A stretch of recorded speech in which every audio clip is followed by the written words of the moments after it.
Today we're going to talk about insulating your garage doors. The first and foremost thing that you need to understand is when and when not to actually insulate your garage doors. Okay, for example, we're going to look right over here to the right of us.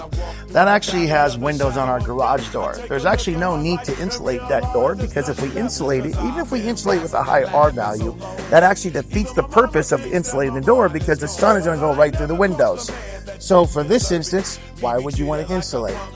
Okay, so another issue for garage doors, insulating them, is to actually keep your garage door durable and rigid. And it also helps keep the garage door quiet itself when it's in operation.